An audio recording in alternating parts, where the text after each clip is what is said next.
زوار تتبعوا موقع جديد نيوز. السلام عليكم ورحمة الله تعالى وبركاته. دردشة قبل إفطار اليوم 9 من رمضان 2025 سنخصصها لموضوع السرديل اللي كان وصل 5 ديال الدراهم، للحديث على واش اشنو السبب، حيث كانت هناك العديد من الأصوات اللي كانت كتهم بعض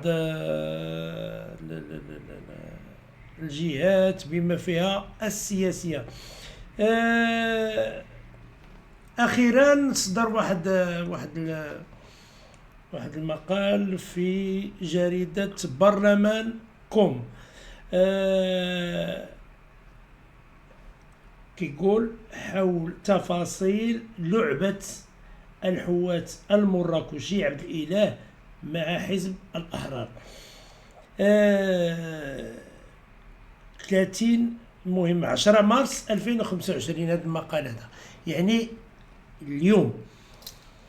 احنا كنا هضرنا على هذا القضيه ديال الثمن اللي طاح ديال السردين اللي وصل ديك الساعه في هذاك النهار اللي دار الضجه 5 ديال الدراهم. والخطير في الامر انه راه وصل حتى ل 50 فرنك، وجميع المتتبعين ما سولوش راسهم علاش، ماشي جميع اونفان لي علاش وصل لهذا الثمن. وحنا كنعرفوا حنا واخا يلقاه طايح غيهزو في ترونسبور ويدي ما غيوصلش 10 ريال 50 فرنك، يعني غادي يفوت هذاك الثمن. هنا ملي كنشوفوا المقال كنلقاوه بدا مع اقتراب الاستحقاقات التشريعيه. يواصل حزب التجمع الوطني الأحرار محاولاته لتحسين صورته السياسية، مستخدما بذلك مختلف وسائل الانتهازية والتوظيف السياسي لتحقيق أهدافه إلى آخره. وفي هذا السياق ذكرت مصادر موقع برلمان كوم أنه بتاريخ 26 فبراير الماضي قام المدعو طوط، يعني ما كاين لا طوط لا والو، هما كاتبين واحد السيد كاتبين هما هنا والعهدة على الكاتب كمال صبري، مالك مركب مراكب الصيد والمستشار البرلماني عن حزب التجمع الوطني للأحرار ورئيس غرفة الصيد البحري الأطلسية الشمالية، يعني من الدار البيضاء تلاقادير، بتقديم جزء من شحنة السردين التي يمتلكها والتي قدرت ب8 طن، يعني من عطاو لها العبد الإله الحجوت، فيما تم نقل هذه البضاعة إلى السوق المركزي للأسماك في مراكش عبر شاحنة مبردة من نوع فوسو تابعة لشركة النقل سيسا لوجيستيك المملوكة لنفس الشخص كمال صبري. وأضافت ذات المصادر أنه بمجرد أن الشاب استلم هذه الشحنة وداها المحل ديالو التجاري بدوار الحراش بحي المسيرة بمراكش، وقام ببيع السرديل بثمن وصل حتى 50 سنتيم للكيلوغرام الواحد. وأمام حشد من الزبائن وعدد من ممثلي الصحافة الإلكترونية، نسب بائع السمك استئناف نشاطه إلى تدخل الملك محمد السادس. وهنا في البداية كنشكروا السيد الوالي، كنشكروا هذه في اليوم الموالي 27 فبراير عاد عبد الإله الحجوت إلى السوق المركزي وشرى 11 صندوق من السردين بسعر 100 درهم للصندوق الواحد، بالإضافة إلى أنواع أخرى من الأسماك ليقوم بنقلها إلى محله بواسطة شاحنة ديال التبريد من نوع كيا مسجلة في اسم حسناء الممني، والتي قام ببيعها كذلك بأسعار منخفضة. هناك شوفوا انا ماشي ضد انه يبيع وهذا براسو. احنا البار كي لقينا اللي يجيو يبيع للمواطن بثمن طيح، اسيدي خونوا وشفروا وديروا ما عرفت شنو وبيعوا للمواطن بثمن طيح مزيان.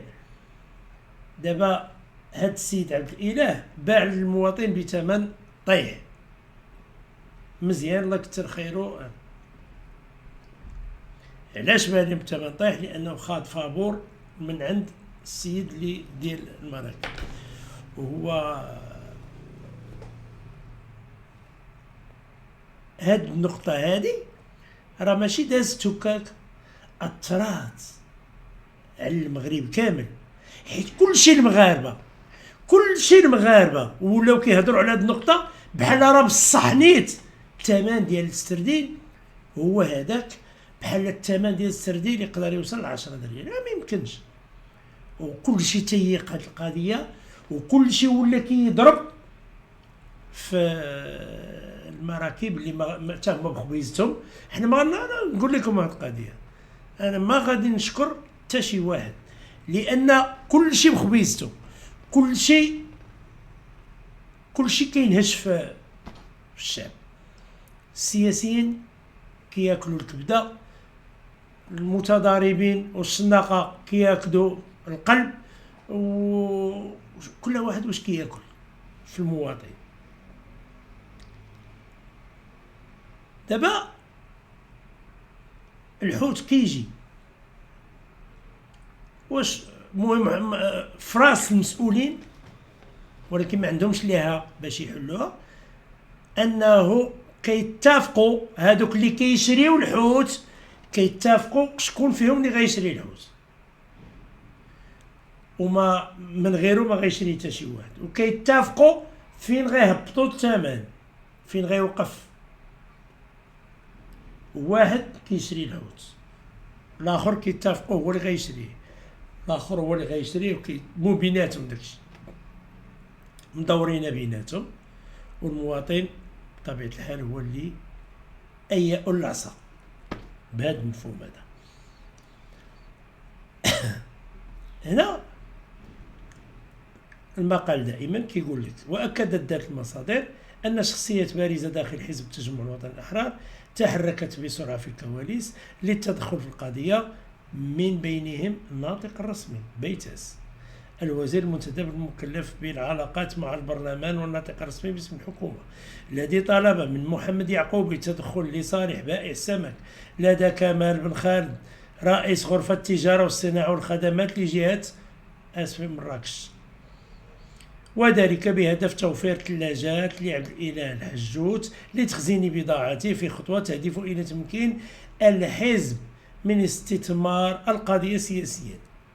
وفي نفس السياق كشفت مصادر الموقع أن حسن السعدوني، أكدتكم هذا موقع يعني موقع عنده الملائمة ديالو، عنده قانوني، كيعطي أسماء، كيعطي حسب ما هو مدون، منسق الحزب في أسفي ورئيس اللجنة الساحلية للاتحاد العام للمقاولات المغرب بجهة مراكش أسفي، كشف. مقال طويل، يعني ما غاديش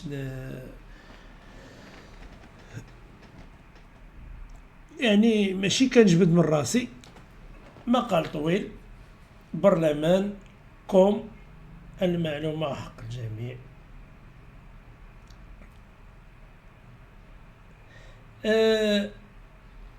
ما غنبقاش نشوف هادشي وغادي نهضروا بصراحة. ملي وصلتوا يعني أن السياسة تستغل، كتهيجوا في الشعب المغربي، كتهيجوا فيه. علاش؟ ملي كيولي المغربي المواطن هنا في جديدة كيشوف هذوك الناس اللي كيبيعوا ليه الحوت بانهم شفاره وداروا ليه وداروا ليه وداروا ليه. علاش؟ كيقول لهم مراكش ما فيهاش البحر وكيتباع فيها الحوت ب5 دراهم 10 دريال الى اخره، راكم شفتوا. والغريب في الامر واللي ما كيتفهمش هو ان هذا السي عبد الاله اللي دار هذه الضجه كامله كيهضر على الدين وكيهضر على ربي عطاني ربي هادي ربي هادي، متفقين، ولكن باش انه يبقى ينشر في هذاك انا عندي السيارات وانا عندي علاش هذاك الشيء، و دغيا دار البيب دغيا فتح محل في اكادير ما كيبانش لكم بانه راه فعلا الموقع ديال برلمانكم عندهم الحق، حيت ما يمكنش ان واحد غادي يعني دار هذيك الضجه هكاك، الضجه اللي خرجت على السوق ديال المغرب خلات كلشي كيعتبر بانه راه هو النزيه، هو اللي ما عرفت شنو هو، وكلشي البقيه كلشي لاعب وكلشي لاعب، لا استثني احدا منهم، لانهم ملي كنجيو كنشوفوا وكنلقاو بانه كيجيو كيقول لك اودي حنا ما كنبيعوش الحوت بهذاك الثمن، الشناقه اللي كيوصلوا عندكم بهذاك الثمن، اذا دوك اللي كيشريو في الدلاله هذاك لوفيس ناسيونال باش اللي كيبيعوا اللي كيشرفوا على العمليه ديال البيع هما اللي هضرت هذيك النهار وكنت قلت بانه المندوبيه ديال الصيد البحري لا المكتب الوطني للصيد ديال البيع ديال هو اللي كيبيعوا واللي مكلفين بالسوق، هذوك راه شنقول لكم الاتحاد ما كيراقبوا، دايرين ما باغين، وهما اللي بايعين المواطن، وهما اللي مخلين الحوت كيلعب بهذيك الدرجه كبيره. الحوت خصو يكون هنا في جديده ب 12 13 درهم، هنا في جديده طلع ماكسيموم ما كاينش 15 درهم، دروك ما فهمناش 20 درهم وطالع، وكان كون ما كانش هاد لافير ديال هاد عبديله ما كانش غيهبط ل 20 درهم، دونك هذا عبديله هو خدم من واحد الجانب، خدم شي وحدين، ولكن من جانب اخر راه خدامه السياسه بركه كتلعب. اذا خاص الناس ديال السلطه ينوضوا يتصداو لهاد المسائل. شكون هما السلطات؟ انا كنقول السلطه ما ديوش عليا واش السلطه نوضوا تصداو للحزب ديالها، كي غديروا لها؟ ما تصداوش اخويا الله يرحم الوالدين، خليو دايرين المباغي والو، خليو هذوك الناس كبار خليوهم دايرين مباغي. حنا بغينا المواطن يبقى بحال هاد المضاربات بيناتهم ويطيح الثمن والمواطن يستافد. هنا غادي نختموا هاد الحلقه، ولو انني ما دردكتش فيها مزيان، ولكن لا بروشين ان شاء الله، وديك الساعه غادي نشوفوا كيفاش غنديروا. مهم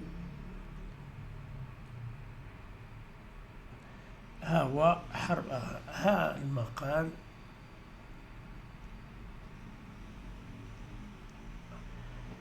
باش اللي باغي يعرف.